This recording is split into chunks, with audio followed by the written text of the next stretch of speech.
Good morning and welcome to Trudy Haynes and Friends. I'm Trudy.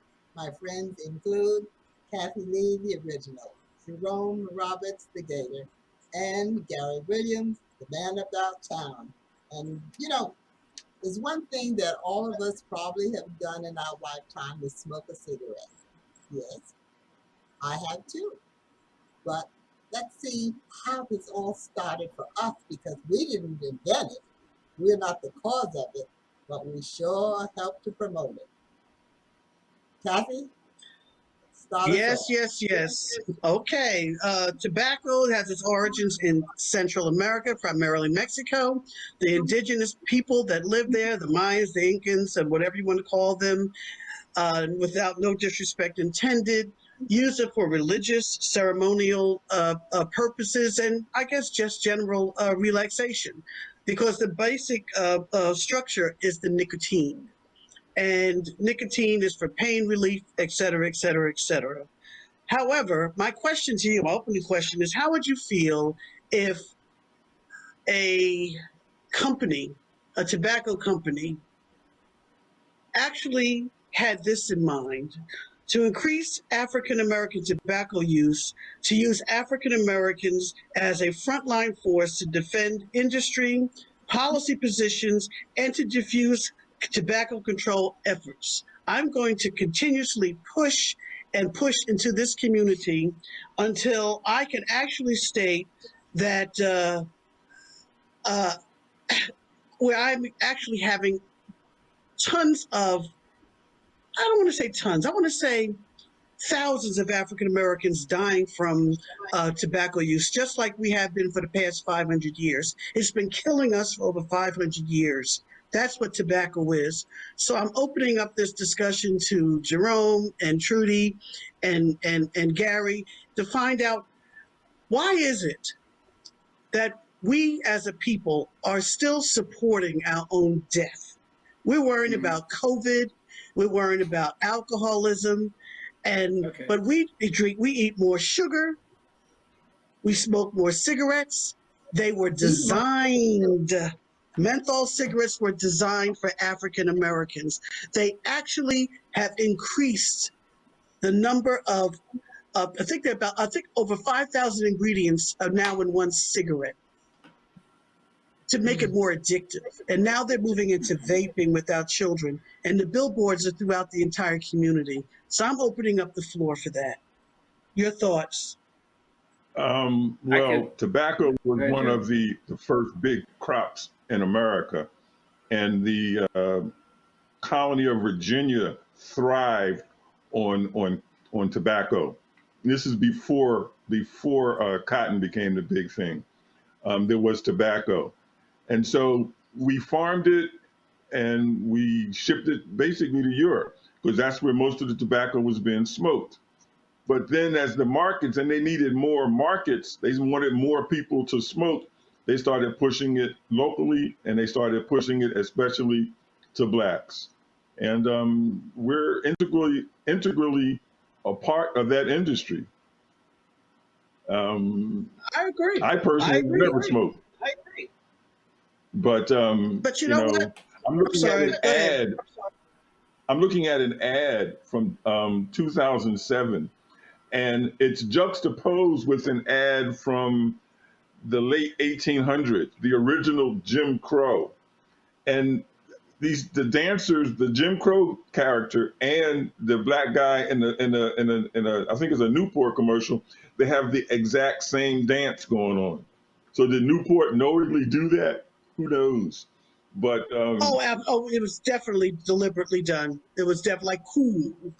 COOL became KOOL to make it appeal right, to the jazzy set that Miss Haynes and them walked around in. But basically, nicotine is addictive. So right, we were enslaved in this country to grow tobacco to deal with the addicts of Europe. That's right. basically we were growing crops to feed addicts. To take care of their itches and scratches. That's basically what we're doing. Gary, come on in here. I was just looking at something that says although African Americans usually smoke fewer cigarettes and start smoking at an older age, they're most likely to die from smoking related diseases than whites. That's interesting. Oh, yes. How That how is it's interesting. targeted at us, and the mentholated part Okay. of it is interesting because like you say, Newports, all the light mentholated cigarettes, as opposed to European smoking Marlboros and the non-mentholated cigarettes. So I wonder if that has something to do with contributing to the cause of us dying from cigarettes more than the other people that don't smoke mentholated cigarettes. I haven't heard any tests on it yet, but that's something to look at. Well, here's a slogan: exquisitely designed for the African American lung, Marlboro menthol shorties. It actually says, it That's the actually Wow. points to actual us. slogan. Yes, smoking a cool like riding a Rolls Royce.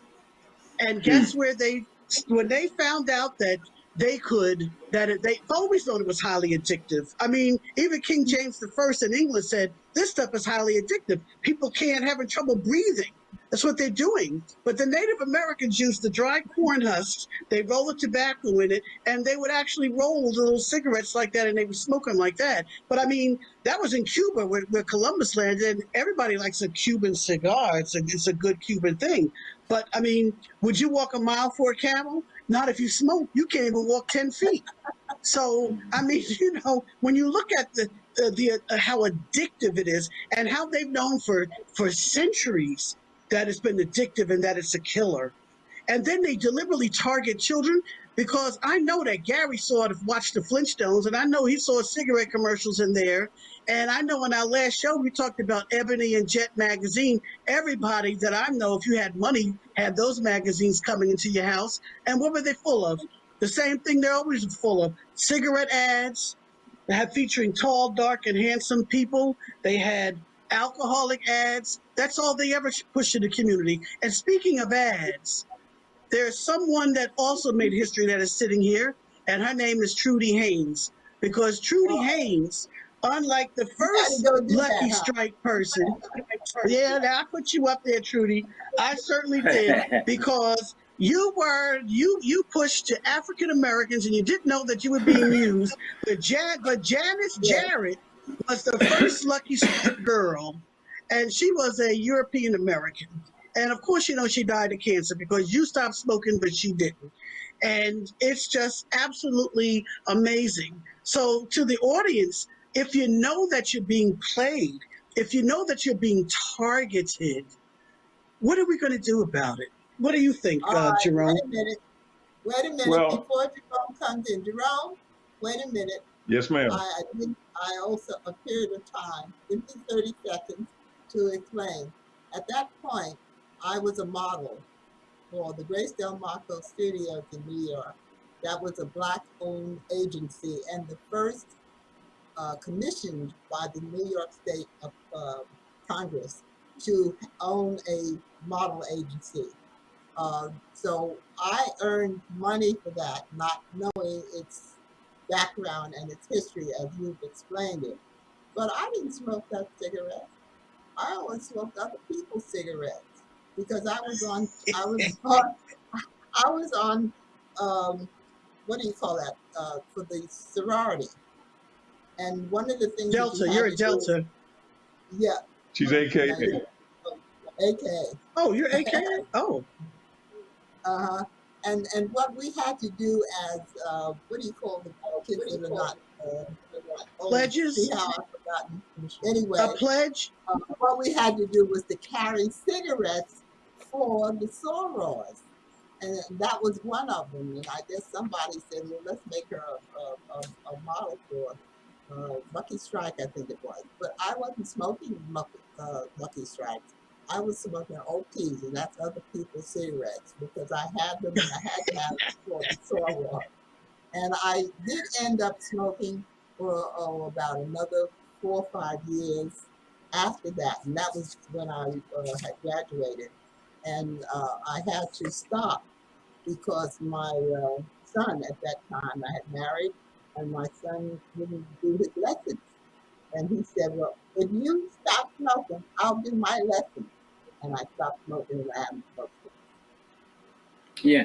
Can I Wow. You chip know in? what, Trudy? During World War II, Gary, they put cigarettes in every pack. They gave them to soldiers during the Civil War. They really were pushing, the tobacco companies were really pushing these cigarettes because what they found out was that nicotine, it calms you down. It's a nerve stimulant. Go ahead, Gary. Well, Yeah. before I was good. Jerome, you going? Yeah. Well, I was just going to No, say, in regards to Miss Trudy, LSMFT, Lucky Strike means fine tobacco. That was their slogan back in the early 50s. And I remember hearing that commercial when I was a child. I don't even But remember that. yeah, Yeah. I tobacco, the just history of tobacco and marketing of tobacco continues to be very prominent in Black community. Go ahead, Gary. Well, tobacco was a major contributor to leading causes of death among African Americans, and it's stated that heart disease, cancer, and stroke were the three ones that came from that. So that's really deep that we're smoking ourselves to death, and we're the leading ones that get suffered from it. So I don't know what we're gonna do. But I saw something else that mentioned that before they smoked tobacco, they what did they use before tobacco? And they used marijuana. It's amazing that they smoked marijuana way before tobacco was even being used.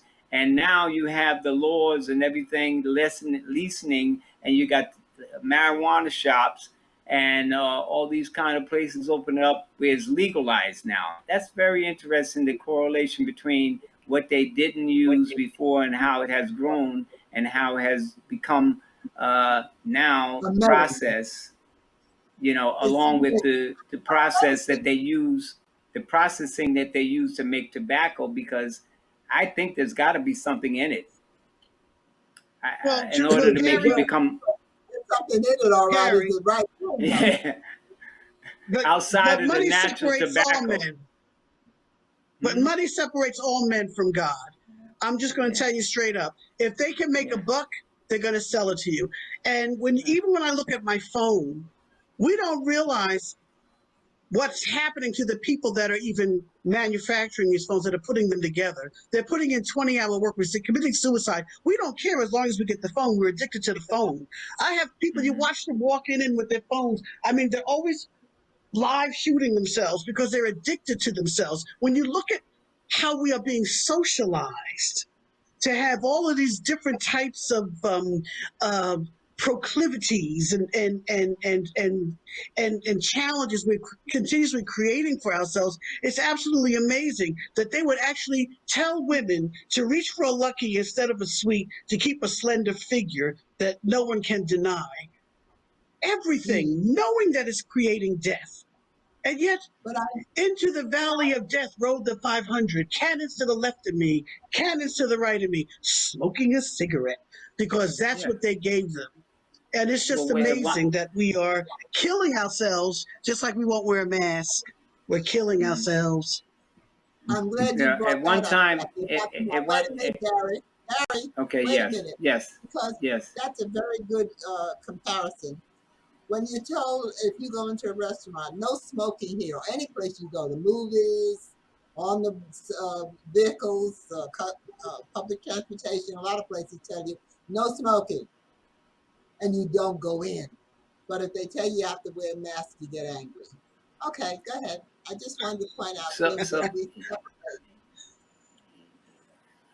and That's do a away good with. Um, point I'm out. just yeah yeah, it's there- interesting, but the thing is that when people smoke, they tend to drink, or That's when true. people drink, they tend to smoke. So it's interesting that they got you smoking, they got you drinking, so you become addicted to smoking, and then you become addicted to alcohol, and that They're those all are two things. And drugs. that, yeah, and they're They're killing all us. They're drugs. killing us in higher numbers, though. That's the issue. The issue is the topic is African Americans and tobacco, or basically that, right? So how it affects us is because it's geared towards affecting us for our health.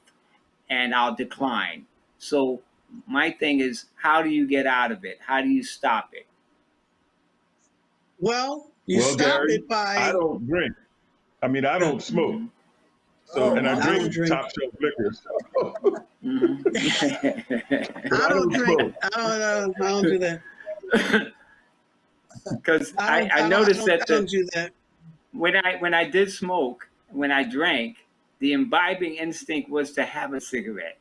So that's interesting that you have a drink, and if you did smoke or you didn't smoke, you would want to smoke. I've seen people have drinks, and when I did drink, and they might be with friends that are smoking cigarettes, and they'll take a puff of that person's cigarette and they don't smoke. That's Trudy. Trudy You was know. a other people's cigarette. Yeah, she was. But Gary, you are absolutely right, Gary. You are absolutely right. Yeah. But when you look at it, actually, we're going to go to break, and then we'll come back and look at it in a minute. Sorry, Trudy, I took your line. That's all right, Judy. We're back. And before we leave you, we don't want to forget that we have some little things that are important to our history. And I think we can pick up some of those today, too. Who's going to be first? I will, because I just Well, want to make some final comments on tobacco, Gary. So excuse yeah. me. It's amazing how in this country, or really in the Western world, I'm going to say the Western world, that if they can make a buck, they can legalize anything. Yeah. They can legalize all the drugs that we take, which is tobacco, alcohol. Now they're legalizing marijuana. And once they figure out how to make money legally from it using all the laws, then it goes on. And which brings me to my inventor, who is George F. Grant. His parents ran away from enslavement in around 1846, and he became the first African American graduate from Harvard Dental School. But he is known for this right here. This is a golf tee, and he liked to golf. And I don't know why the Scottish people, all the hundreds of years that they played golf, would make little mounds of dirt, little mounds of dirt. And a lot of the Scottish planters, the barons that became wealthy off of enslaved Africans planting tobacco, they had their enslaved Africans actually pinching those little mounds up and caddying for them in the Caribbean, wherever they were, wherever they had their plantations. So I just find it very interesting. And he basically, I guess you could say, saved a lot of hands. And his daughter used to caddy for him. Now he died of liver cancer in 1910, but he finally was recognized by the USGA. There's a museum with him. He actually revolutionized golf. So here was an example of a European sport that was played for centuries. It's not known to be the black man's sport. And here was a black man playing golf at the beginning of the 20th century, and he revolutionizes the golf where you stick it in the dirt and the golf ball is above and it doesn't interfere with the swing, and away we go. I'm done. That's Happy great. golfing. Hey, Anyone else? I heard that story, and thank you very much, Kathy Lee. I got two little stories. One is about a black woman named Sarah Good, and she became the first black woman to receive a U.S. patent, and that was in 1885. She moved to Chicago and opened a furniture store, and is there she came up with the industry-changing idea that brought more urban residents with limited space into her store. She got a patent for the folding cabinet bed. And that's like, the futon before the futon. Her sister got the patent of it in 1885. So black women have been doing it for a while. Another one is a brother named George Crumb, and he was working as a chef in a resort in New York. And a customer sent his dish of French fries back to the kitchen, claiming they weren't any good. So Crumb got irritated, and he sent him back some more thinly sliced potatoes, and the guy sent them back again. So he finally fried them until they were burnt crisp, threw some salt on them, and sent them out to his customer. And that was the invention of the potato chip. So Lay's, Oh, a brother invented the potato chip. So black folks have been involved in a lot of things that we might not be familiar with, whether it's a folding cabinet bed or potato chips. Hey, Gary, what you got, man? I'm going to what is happening and as far as wars. We had over 70 black American generals and admirals, which is really interesting to know.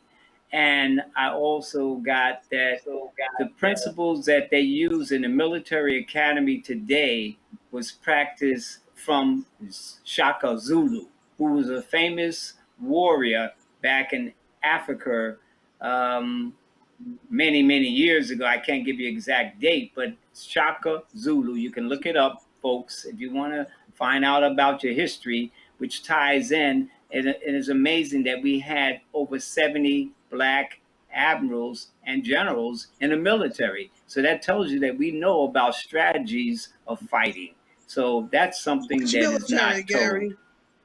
That's Admiral and which military? You say admiral, that's and water. So, different branches of Black American generals and admirals, the different oh, branches of black the military. African Black, American. Oh, okay. yes, Black African American generals and admirals in different branches of the military. Sorry, but the mere fact that it goes back to Shaka Zulu, whose war tactics are still practiced in that military school. What is that military school? The famous one now, West Navy Point? or West Point. West Point? West Point uses, yes, they use Shaka Zulu strategy in their military to this day. To this day, Well, interesting. he never fought a European. Shaka Zulu, there were three, I believe, 3 or 4 Zulu wars, and he never fought a European. He was basically trying to unify Southern Africa to Right, keep the Europeans out because he saw what was right, happening. But I do know he formed that little circle, and they used to yeah, call him the Napoleon of Africa. And I always said, well, how are you going to call him the Napoleon of Africa when he was before Napoleon? right, Because Right. right, but he also yeah, invented the long shield and the short stabbing knife. But it was hmm his, I don't know if it was his nephew or, well, some people pronounce it Cetaweo instead of Chetaweo. But, he every time they won a war and kicked the British butt, they would be invited to Europe, and then they'd never be seen again. And they just carved up South Africa, just did all of that stuff. But you're right. You're right. You're absolutely right. No one knows the and things that he another invented. Right. And another thing is also we got to go to Haiti. So Haiti is the most devastated country in the Western Hemisphere. They have the richest soil in the Western Hemisphere. If you drop a seed in the ground, you get a tree within a couple of weeks. But the thing is that the reason that Haiti is disliked and mistreated the way that they are is because Desailly, Toussaint Louverture, they were the generals during that time. They beat the French, the British. They beat everybody out of their country. So this is another reason why Haiti is not forgiven and mistreated to this day. So dealing with those aspects of how who we are as far as we're not punks, we're people that had a history of strength and that we need to look to that strength and understand that. I'm very proud of you guys. You all have so many interesting facts, and I don't have them. And I just thought about that because when I was in elementary school, there was no talk about the differentiation between all the races and Black history and things like that. We didn't have too much of that. You really had to go seek it. And I didn't, like a fool, not seek it because I didn't think that it was that important. But I'm very proud of you guys, my team, and thank you very much for bringing these facts to you. And next time I'm going to be better prepared than you are. So, Liv, does anyone else have something Well, to say? Miss Trudy, Yes. none of us, if we're over 70, had any of this in our schools. I learned it at home, and I learned to regale in Black history being at a Black church and with a Black mom. So if a lot of this had to be taught at home, and now it's in some schools. But if you didn't learn it at home, you probably didn't learn it. Well, Well, I hear what you're saying, Jerome and Trudy and Gary. However, here's my little known Black history fact about myself. I started high school in 1969, and I was participating in walkouts at my school protesting the lack of African American literature and African American history. And we walked out until I was one of the first those in my class of, 1969 to 1973, whatever, we were the first to have African American history and African literature taught to us in the public schools in Jersey City, New Jersey. But we had to march for it. And this brings us back to a topic that Gary and we all talked about before, Gary, about critical race theory. And it's not even just critical race theory, it's about teaching history in general. And when you don't know anything, when you think that Tarzan can beat up lions and this guy is flying through trees, and when you're looking at just how Hollywood has always promoted African American people, and even when you look at television today, I'm sorry, I don't know about you guys, but I don't watch any show where we're shown as pimps, thugs, muggers. You can't earn your living honestly. I don't do all of that. I don't watch it. And there's certain networks I refuse to watch. I'm not giving them my money. Trudy, we only have a few long seconds, so I'm going to let you conclude this show for today.